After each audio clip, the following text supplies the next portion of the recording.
information on the evolution of money. I learned a lot myself. We have an interesting panel coming up.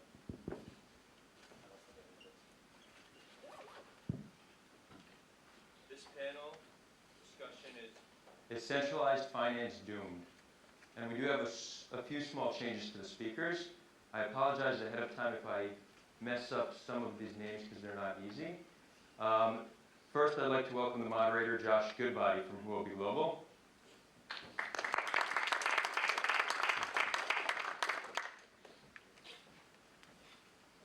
Please welcome Lee Chengcai from Huobi Wallet.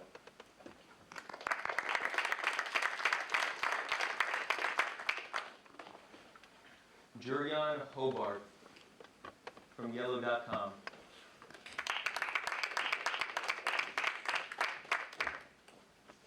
Benz from Changelly. Welcome back.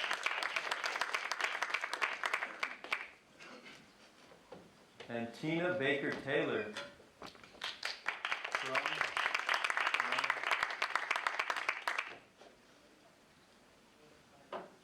Good morning. Teana Baker-Taylor from Global Finance. Teana Baker-Taylor from Global Digital Finance. Welcome, guys. I'll give it to Josh. All right. Good morning, everybody. Great to see you. My name is Josh Goodbody. I'm the head of Europe and the Americas for Huobi Global. I have the esteemed pleasure this morning of moderating a particularly spicy panel for this time in the morning, I think. We're talking about, is centralized finance doomed? So what we've tried to do today is take a bit of a balanced approach to things. We've got some that are more on the DeFi side of the space, others that are firmly more centralist. So perhaps without any further ado, before we actually dive into the relevant topics, what I'd like to do is maybe just have a brief introduction from each of you on what you do, where you fit within the space, and then we can dive into the issues. So Lee, perhaps you can start. Hi guys, I'm Lee Chengcai from Huobi Group. We are from the same side actually, and this panel is very interesting because I'm charging operation, marketing, and business development of Huobi Wallet. Huobi Wallet is definitely decentralized, and we are, as a team of Huobi Wallet, we are really excited about decentralized finance. However, I'm also part of Huobi Group. As you guys may know, Huobi Group is one of the largest centralized crypto exchange companies in China, and I guess from certain point of view in the world. In terms of trading volume, we are the largest, and I'm very excited to be part of this discussion. I'm Teana Baker-Taylor from Global Digital Finance, which is a members body that works across the industry and with regulators to develop standards and best practices for crypto asset participation, both for the market actors themselves and to influence more balanced regulation. I come from banking, so I am conveniently sat here in the middle. Our membership is based or includes a number of industry leaders that are looking to establish more standards around market integrity. So for instance, Huobi is one of our patron members, and they lead our market integrity working group and are focused on articulating standards for things that might not necessarily be illegal today, but are hindering adoption. Good morning. Alexis Sirka is not here because he's not able to come, so I'm representing him. Basically, my name is Juergen Hoebarth. I'm involved in cryptocurrencies since 5 years. I'm more on the decentralized side, let's say it this way. Topic DeFi, I personally find it very interesting because, as Eric said before, that's what blockchain is built for. I think it's just more than currencies. It's basically we had before the last 10 years we put information online. Now it's basically we put value online and make it transferable. Hi, I'm Eric. Just to introduce myself, I'm the CEO of Changelly, and I've been involved in crypto since 2012. I've started many different payment-focused businesses in this space, And yeah, excited to be here with the panelists. Super. Thank you, guys. So, to kick things off, I think it's pretty fair to say that centralized finance is a norm at the moment. Finance in itself has always been centralized. So, when we talk about decentralization, perhaps Eric, what, in your view, do you think decentralization can bring to the financial industry? I think that there's a sense of almost having decentralized finance and bringing that to the consumer, and being able to give the consumer the ability to be their own bank or to make those own decisions and to hold their own value is something of a new concept. Because at the end of the day, the consumer is so tied to those, financial institutions or government kind of notions and stuff. It's very interesting to actually even think about the customer actually having control of their finance. But at the end of the day, do they actually want it? Do they actually need it? Is it something that they can actually trust at the end of the day? I mean, as a consumer, I like centralized finance from the point of I can trust my bank. If there's an issue, I know where to go. I know who to blame. I know who to point the finger at. But with decentralized finance, do we actually have that ability? Yes, it's a great concept. Yes, it's giving more power to the people and all that. But is it something that everybody wants? I don't know the answer to that. I think basically you are right. It's the whole topic like blockchain, for example, the term decentralization. I think 99% don't care. But it's the same with freedom of speech. 99% don't care. So we're all happy that we have it, and it's good. We see it, for example, I live in Hong Kong, we see what's happening now. So I think it's very similar, and particularly in banking, I have to say, I think a couple of people here were very early involved in internet. And I remember myself running the first internet companies, and I was born in Austria, and you get money transferred from the US. It was a horror. Basically, nearly the police was showing up because you get money from overseas, which is completely ridiculous, to be honest. Thinking forward, I think decentralization is a little bit overused at the moment. And it's like, if you look in the whole market, like D-apps, they're not usable. Because all the products which are built now is basically built by, sorry for saying it, nerds. And on the other side, there is in this industry, there's a lot of missing things of usability, stuff like this. But I think from this point, decentralization, I hope it will succeed, but we will have a lot of force against it, because there are other powers behind it who don't want to have that this will happen, let's say it this way. Give power back to the people is not in everyone's interest. I think we've picked up a lot of points there in terms of things that may be seen as disadvantages. Maybe, Teana, could you help us articulate some of the perhaps more sensitive things that people don't consider when you're talking about decentralization, things that perhaps make the decentralization of finance a little bit more complicated than people first anticipate? Sure. So I think Eric brings up a really great point that being your own bank requires an awful lot of onus on the consumer, right? So you're responsible for your keys, you're responsible for your own security, you're responsible for your own reconciliation. And so centralized finance provides a lot of those ancillary products and services that we don't necessarily think about when you're talking about payment, settlement, and settlement finality, for example. So whilst I think that there are a lot of benefits that decentralized finance offers, and I would say, I don't think that people actually trust financial institutions. I've worked for banks most of my life. I'll be honest, I've seen, some pretty shitty things happen. And when you look at things like, AML and money laundering and applying those rules that exist today, cut and paste from centralized to decentralized finance, they don't work well today in banking. So it seems to me that we should take this opportunity to look at how we can use the technology to do it better. So from a decentralized perspective, I think where the opportunities lie might not necessarily be in giving people power to be their own bank, but certainly giving them an alternative to the existing system. So there's nothing that says you can't do both.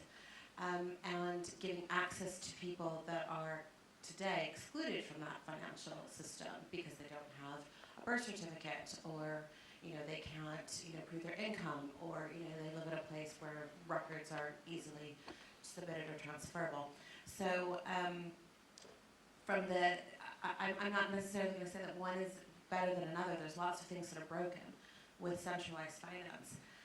But I do think that instead of maybe just trying to break the system completely and rebuild something from scratch, a better way forward for me might be to look at the areas where there are significant gaps in the existing system today and solve for those and start to build use cases that make sense to gain adoption and gain trust.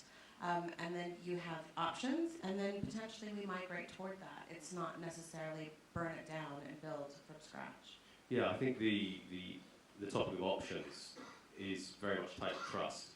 So the question is, when people are considering using decentralized finance solutions, can they really trust it?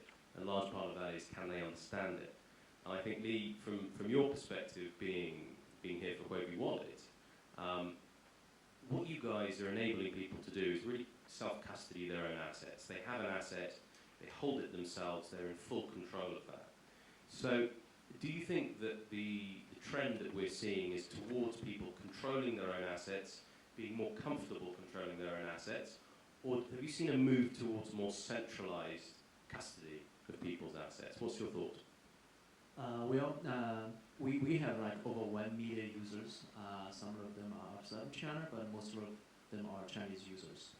And also some backgrounds for this topic. And also I worked in internet industry for like over 8 years. And in crypto industries, it's we just talk about like a decentralization. We talking about like money. Looks like lots of like very inspiring topics here. But the question is, it's quite rare in crypto industries that people talk about the user experience. But if we were in internet companies, user experience is everything. Whatever we talk, we just talk about like how our users think about this. So user experience is very critical here, but here you do not talk about that things.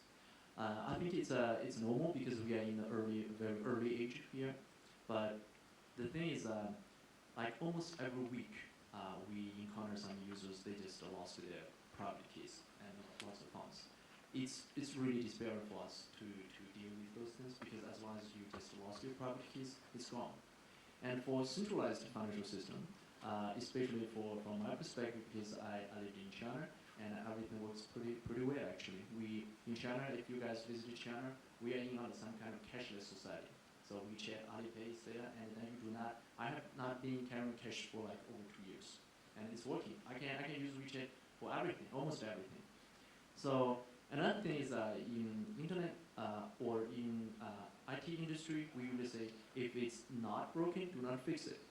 So for decentralized and centralized, this trends, I think one thing is for retail payment, I think for most of our countries, I think it's not broken. At least it's working in the short term. And when you lost your password or something, you always got option. You got hope. You just make a phone call. Maybe it's not hard to make a phone call, but as long as there's always hope, you make a phone call and then reset your password and your fund is there. But in cryptocurrency, once you lost it, they're gone. So I got lots of different user cases. They just lost their private keys. Some of the one user from Thailand, they just drop his phone into a pool and then it's gone. Yeah. And then another guy last week, another Chinese guy lost like over $1 million. Just why lost it? Because his wife just believed he has some kind of affair or something, and then just transferred the money to his friend. It's just that easy. So this kind of things happening. He would lose even in a centralized system a lot of his money, I promise. Well, yeah, it is. But the thing is, like in centralized system, when this kind of thing happens, there's always something that you can talk to police. There's always a trace there. But for decentralized system, what we can provide them is some kind of device ID and some kind of not useful IP addresses. That's it.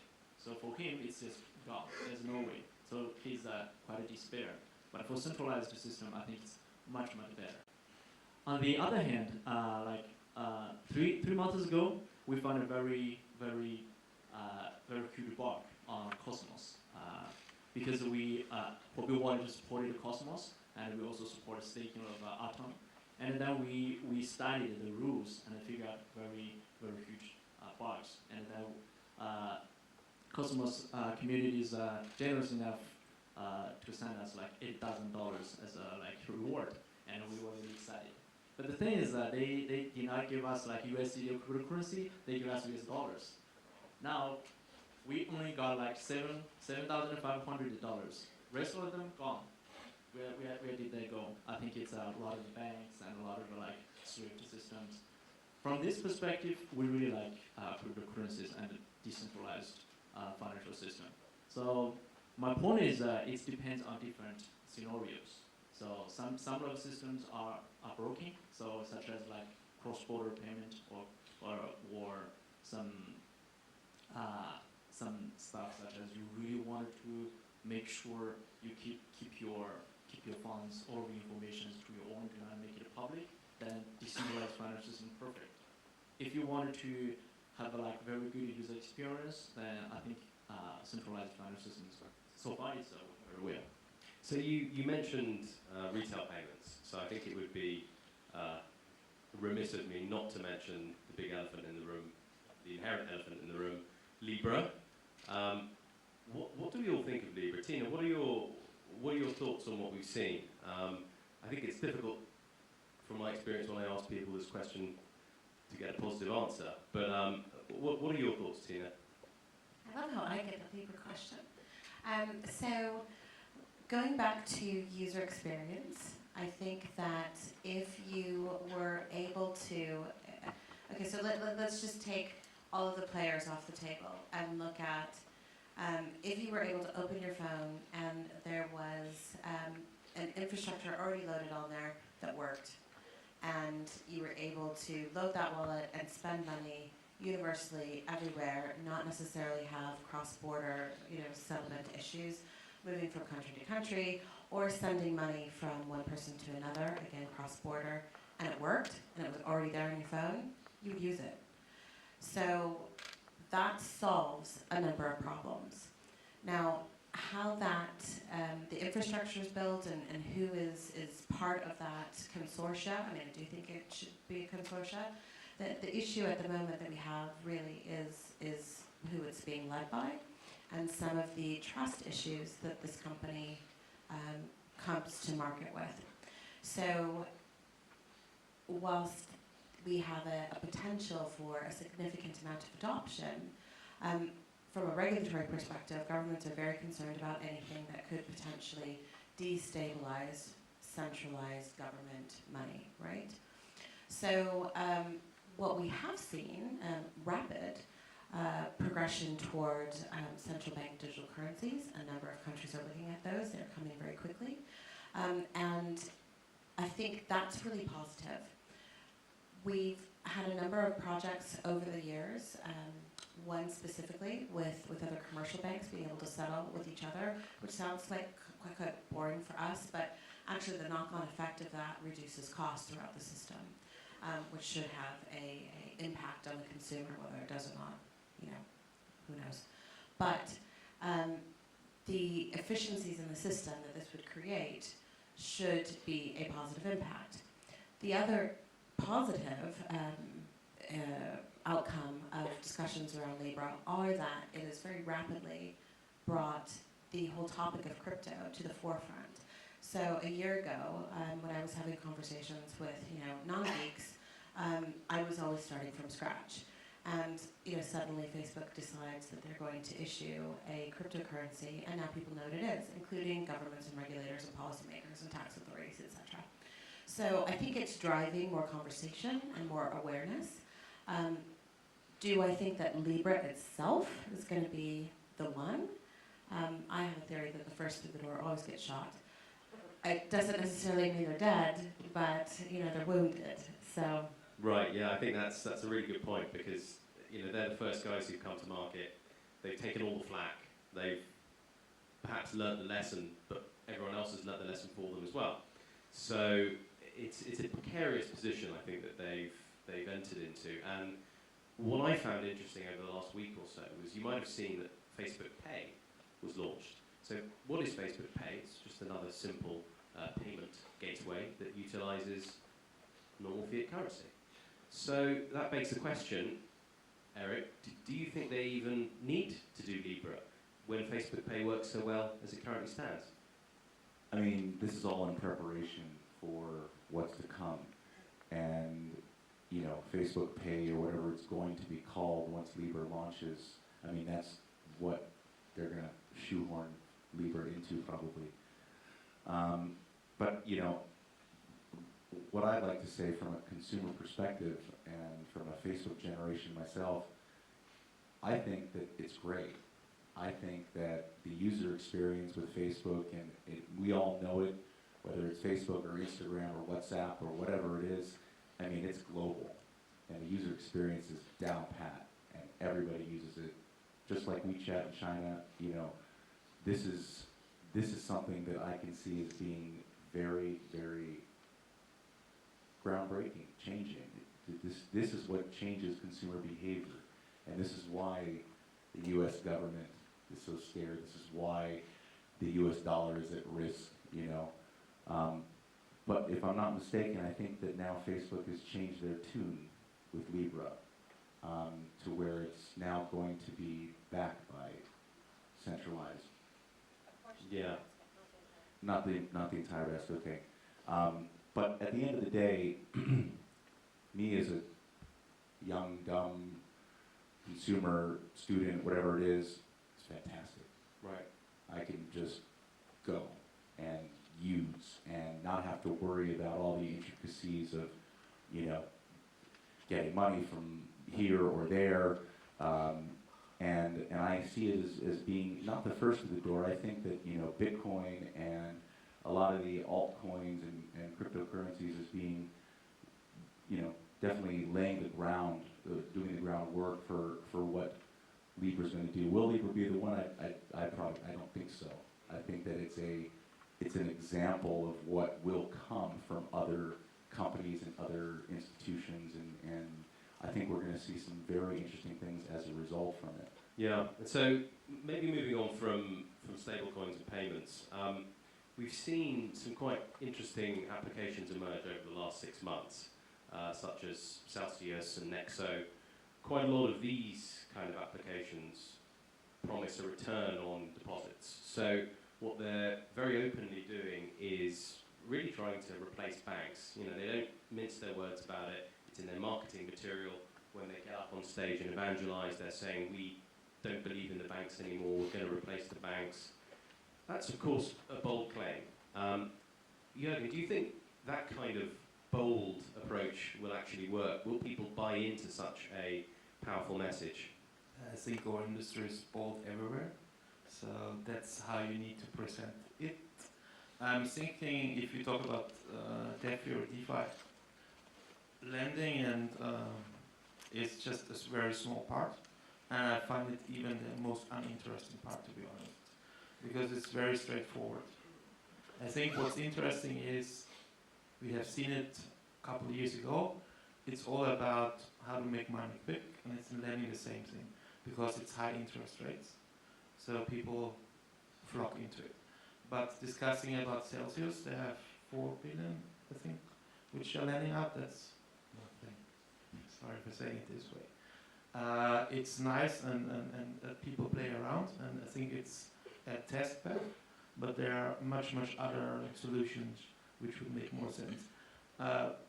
Why it is that at the moment it's bold, because I think 8 months ago everyone was thinking Ethereum is dying, and then DeFi kind of popped up and saved the world why Ethereum still exists. But in another way, it's very funny to see that always these use cases. So we need to think maybe a little bit ahead that other use cases drive over all industry forward. Let's say it this way. Sorry, Eric, you want to say something? I just wanted to say that, banks they've morphed over the years, right? It used to be the biggest building on the block with the marble floor, the white pillars, and then they obviously became our wallets on our phones, but the brand name is still there.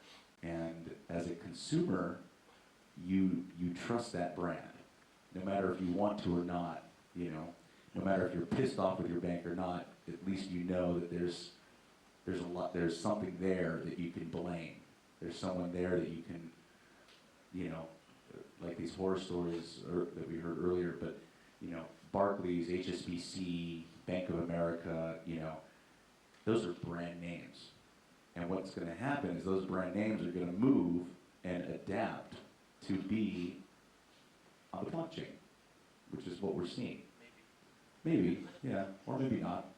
Or maybe some banks will go and some banks will stay. Who knows? But the point is, the brand names is what is the value with the customers. Right. So I agree with you 100%. But I think going back from that, banks provide accountability to you as a customer. One, because it's in their interest, right? You keep coming back and you deposit your money and they're able to lend it out, and that's what banks were designed to do. However, we've seen in modern times that banks do what they say they're going to do, oftentimes because somebody's telling them that they need to, right? And so that's where the big bad regulator comes in. And do we need to have all of this kind of centralized governance? And I think that's interesting when you apply it into a crypto perspective is you develop this sense of trust because the banks are going to do what they're supposed to do. But oftentimes it's because they're legally obligated to do so. Or, in the US, your bank account is insured by the government through an FDIC program, right? So how do we then take that intrinsic trust that is built into that system, whether you believe that or not, and apply that over into the crypto space? And I think that's where we're at today, without over-regulating it, without applying rules that don't fit necessarily, through using the technology to be able to instill more transparency, so people don't have to trust. We're back to this trustless system, right? But things that you have to try new things. So going back to the $4 billion lending, yeah, that's a tiny, tiny pool, right? Even not worth to mention. No, well, but look at the crypto market cap. Companies will take $40 billion. $200 billion is not a lot of money, in global financial terms, right? But you have to start somewhere. But I think also when we're building these things, we need to think about, are we contributing to the community in a sustainable way that is starting to build reasons for people to trust us? Because if we continue to build things that are outright scams or don't work or are ill-intentioned, and I'm not saying that any of the things we've talked about are, but those small projects that could be proof of concepts, that could be alternative forms of lending or capital raising or capital creation, will be lost. It will take longer if we don't focus on market integrity, transparency, and building things that people want to use. Yeah, I'm agreeing with. I think the biggest problem is when we talk about banking, what do we really talk about? Because in general, if you talk with a population of people, when you talk about banking, you talk about retail banking. And in reality, in retail banking, big banks are even not interested in it because it's more or less a burden to them. This is the funny part, and particular, as you said before, different brands like Facebook Pay. It's just like we have in Singapore, I think Razor Pay, even the computer, and if Alipay, WeChat Pay, Nets, credit cards is completely like. Well, nobody wants to talk about the big macro financial stuff, right? Because it's not the sexy bit. So I'm not a retail banker. I'm a transaction banker, which is super boring. But so we're talking about trade finance. We're talking about payments and payment rails. I mean, the plumbing that makes the banking system work.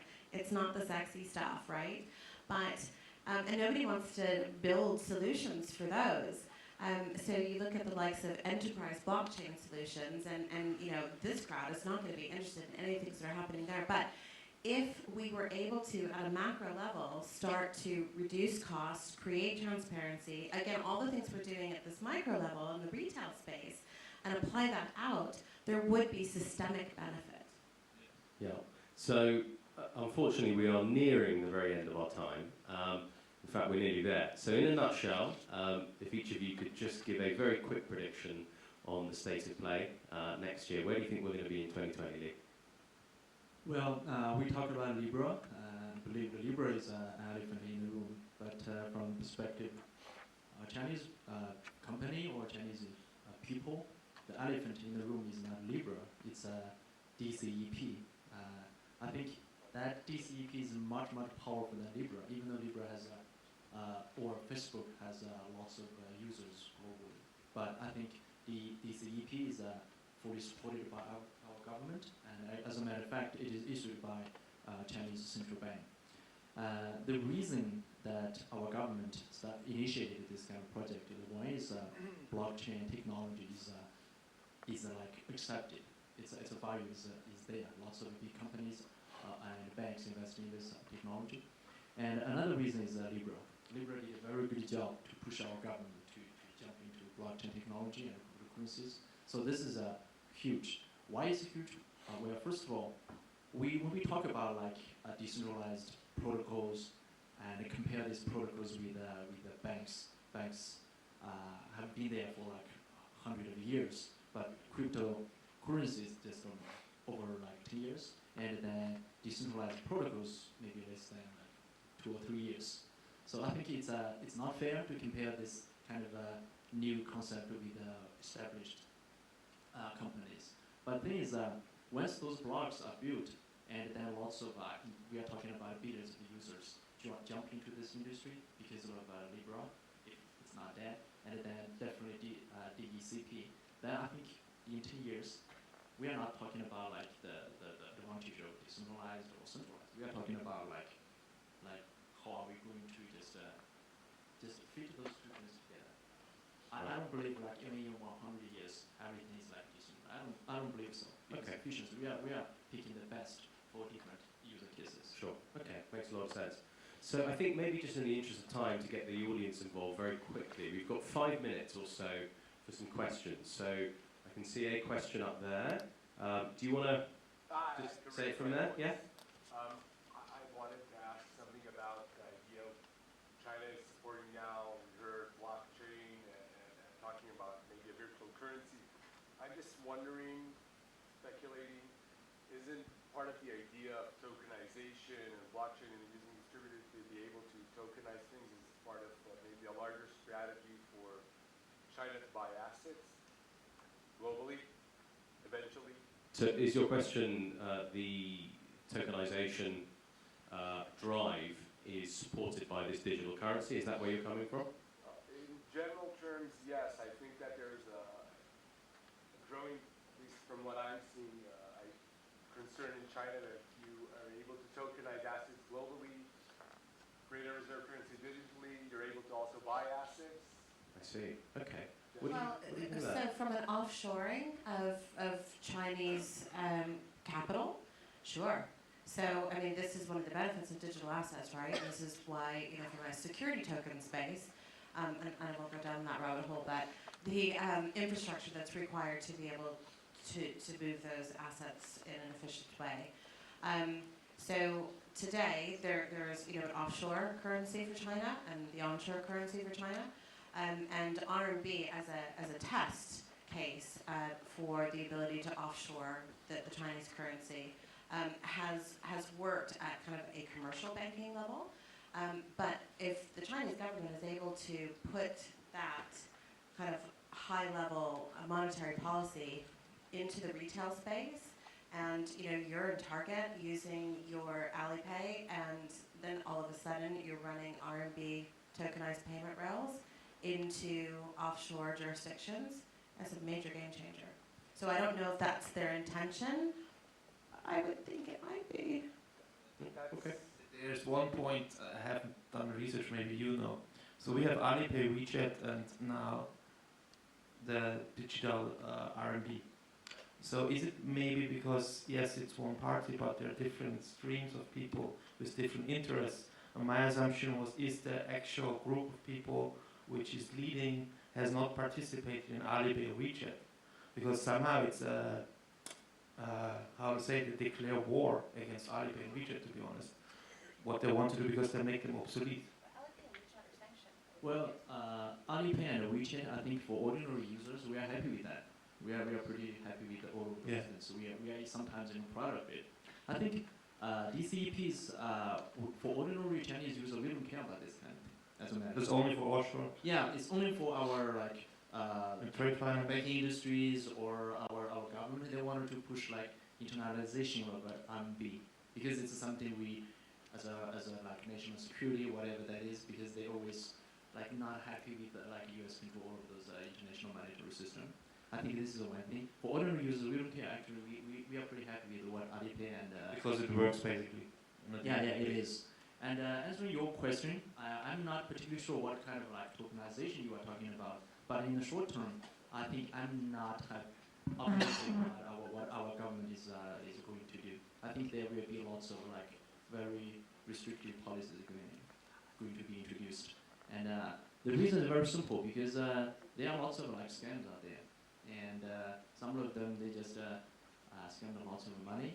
And good thing is cryptocurrencies such as Bitcoin, Ethereum, I think they will be pretty safe. And from some point of view, Bitcoin may be accepted.